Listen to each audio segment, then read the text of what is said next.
My name is Margaret Ann Windsor, and I was kidnapped from Buckingham Palace in 1941, brought to Moulton, Alabama, and given the name of a twin, Peggy Ann Dempsey. I married a Childers. Carl Preston Dempsey, Peggy Ann Dempsey, the name I have to use still, were murdered by their mother. They were born out of wedlock. The family covered it up, and it was a horrible existence of abuse. Later, I wrote a book, a medical malpractice book, called MD, A License to Kill. This was in 75 till April Fool Day of 80, and I was given antifreeze and should have died. During that time, I'm going to make this one brief, I hope, here, and hope and pray this is over for the better. And I have a few years of life left, and hopefully my sons are alive, Mark and Scott. My father's Edward VIII. I found out that it was a lie that he was married to Wallace Simpson. They used a double.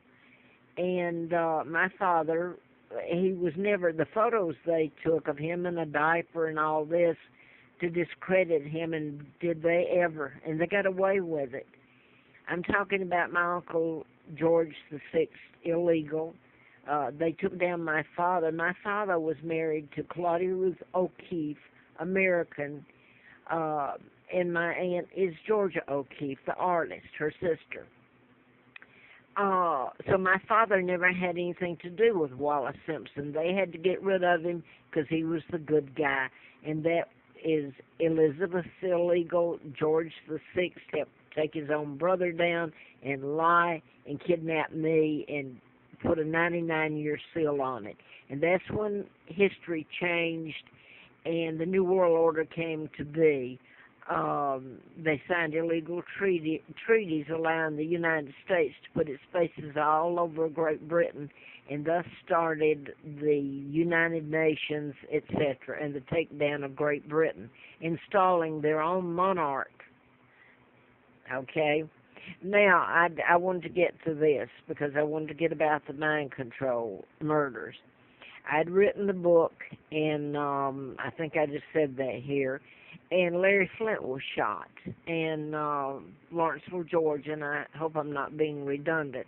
But this involved mind control. And later, one of the doctors I wrote about, U.S. Congressman and Dr. Larry McDonald, the plane went down August the 31st of 83, and a plane, you can take a plane down. That's the point that I was going to make in this video. You can, in the timeline and all. You can take a plane down by programming a pilot. You can make him veer into Russian airspace, which is what happened here. KAL 007 was the jet, and it was en route from Juneau, Alaska to Seoul, South Korea. I believe it's 200 plus that went down, and Larry McDonald was supposed to be on that plane.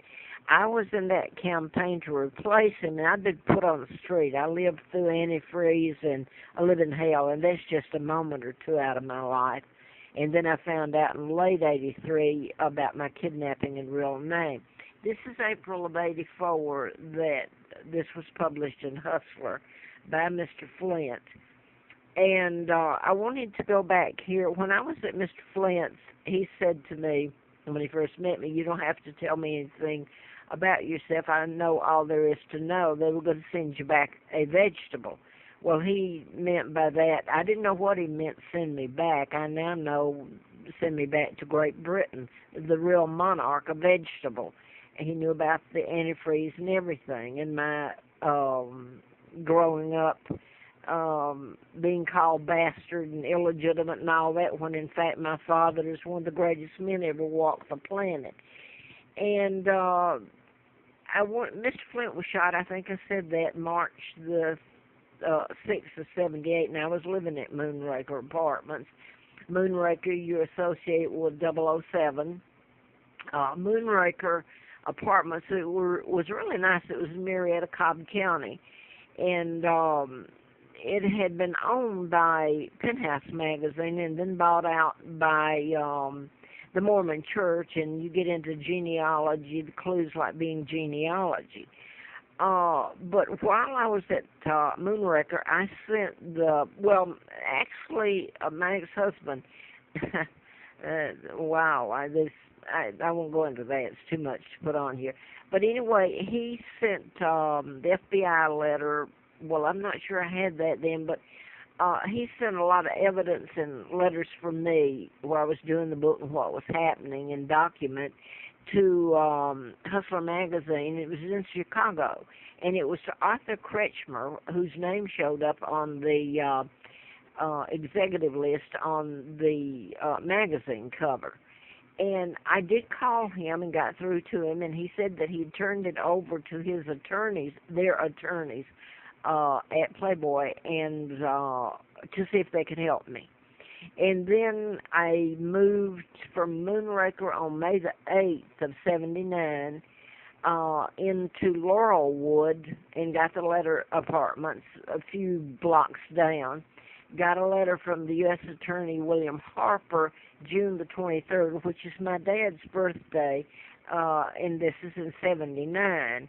Ongoing investigation, national security involved. And then later, the next year, April Fool's Day, I had antifreeze put in me, and it got into, my life always was like that. I didn't know why. I thought this was because of the book until I found out who my father is and what happened and how much all of this involves.